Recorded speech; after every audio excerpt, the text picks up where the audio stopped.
ಇದು ಇಂಡಿಯಾದ ಮಾರ್ಸ್. ಇದು ನೋಡಕ್ಕೆ ಎಷ್ಟು ಸುಂದರವಾಗಿದೆಯೋ. ಕಳೆದ 5 ವರ್ಷಗಳಿಂದ ಅಲ್ಲಿಯ ಜನರು ಇದರಿಂದ ನರಕವನ್ನು ಅನುಭವಿಸುತ್ತಿದ್ದಾರೆ. ಗವರ್ಮೆಂಟ್ ನ ನೆಗ್ಲಿಜೆನ್ಸ್ ಇಂದ ಆಗಿರುವ ತಪ್ಪಿನಿಂದ ಅಲ್ಲಿರುವ ಜನರಿಗೆ ನರಕದಂತಾಗಿದೆ.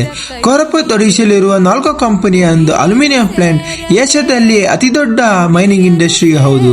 ಆ ಫ್ಯಾಕ್ಟರಿಯಿಂದ ಬರುವ ಒಂದು ಟಾಕ್ಸಿಕ್ ಬಾಕ್ಸೈಟ್ ವೇಸ್ಟ್ ಅಲ್ಲಿರುವ ಲೇಕ್ಗೆ ಟ್ರೀಟ್ ಆಗದೆ ಡೈರೆಕ್ಟ್ ಆಗಿ ಸೇರ್ಕೋತಾ ಇದೆ. ಈ ರೆಡ್ಮಂಡ್ ಪಾಂಡ್ ನಲ್ಲಿ ಕಲೆಕ್ಟ್ ಆಗ್ತಿರುವ ಮೈನಿಂಗ್ ವೇಸ್ಟ್ ನಿಂದ ಅಲ್ಲಿರುವ ಕುಡಿಯೋ ನೀರನ್ನು ಪಾಯ್ಸನ್ ಆಗಿ ಮಾಡ್ತಾ ಇದೆ. ಈ ರೆಡ್ಮಂಡ್ ಪಾಂಡ್ ನ ನೀರು ಲೀಕ್ ಆಗಿ ಅಲ್ಲಿರುವ ನ್ಯಾಚುರಲ್ ವಾಟರ್ ಸೋರ್ಸ್ ಅಂದ್ರೆ ಕುಡಿಯೋ ನೀರಿನಲ್ಲಿ ಸೇರ್ಕೋತಾ ಇದೆ.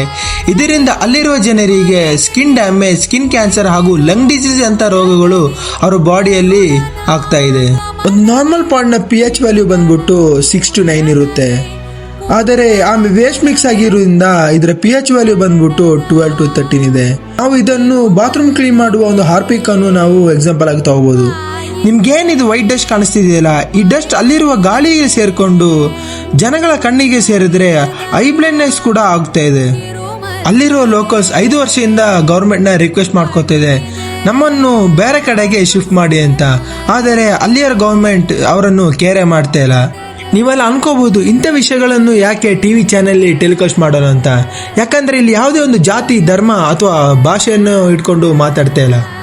ಹಾಗಂತ ನಾವು ಈಗ ಹೋಗ್ಬಿಟ್ಟು ಅದನ್ನು ತಡೆಯೋಕ್ಕಂತ ಆಗಲ್ಲ. ನಾವೇನ್ ಮಾಡ್ಬೋದು ಅಂದ್ರೆ ಆದಷ್ಟು ಇದನ್ನು ಶೇರ್ ಹಾಗೂ ಕಮೆಂಟ್ ನಲ್ಲಿ ಪೊಲಿಟಿಷಿಯನ್ಗಳನ್ನು ಟ್ಯಾಗ್ ಮಾಡಿ. ಯಾರಿಗೊತ್ತು ನಿಮ್ಮ ಇದೊಂದು ಟ್ಯಾಗ್ ಹಾಗೂ ಶೇರ್ ನಿಂದ ನಮ್ಮ ಈ ಕೂಗು ಅವರಿಗೆ ಕೇಳ್ಬೋದೇನೋ. ಜೈ ಹಿಂದ್.